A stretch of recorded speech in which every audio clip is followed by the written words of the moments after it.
17 était de 32 milliards d'euros.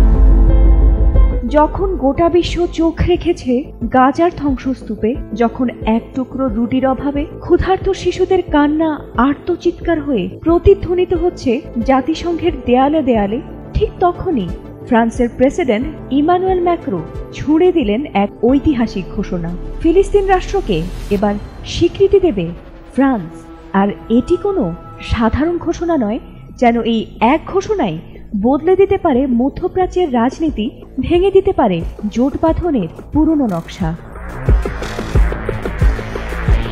নিজের verified x হ্যান্ডেলে president macro লেখেন, মধ্যপ্রাচ্যে স্থায়ী ও ন্যায্য শান্তির প্রতি প্রতিশ্রুতি রেখে আমি সিদ্ধান্ত নিয়েছি সেপ্টেম্বরেই ফ্রান্স আনুষ্ঠানিকভাবে ফিলিস্তিনকে রাষ্ট্র হিসেবে স্বীকৃতি দেবে। তিনি আরও যোগ করেন, গাজায় যুদ্ধ অবশ্যই থামাতে হবে, রক্ষা করতে হবে সাধারণ মানুষদের, শান্তি সম্ভব, শুধু চাই সংকল্প। কিন্তু অত্যাচারীরা কি এত সহজে মেনে নেবে ম্যাক্রোর প্রস্তাবিত শান্তির বার্তা? না। এই ঘোষণার পরেই যেন শুরু হলো কূটনৈতিক ভূমিকম্প।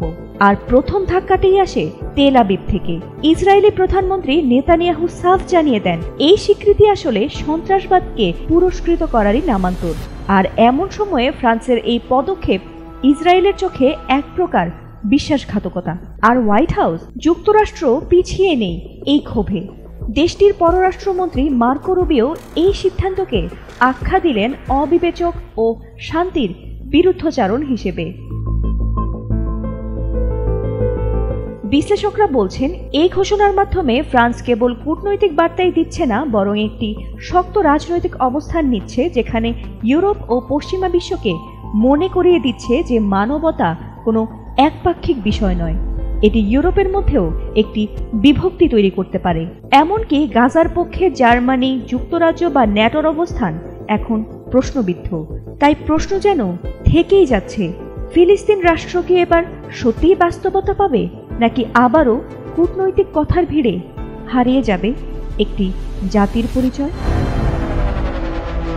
ফাতিমা সুলতানা, এটিএন বাংলা।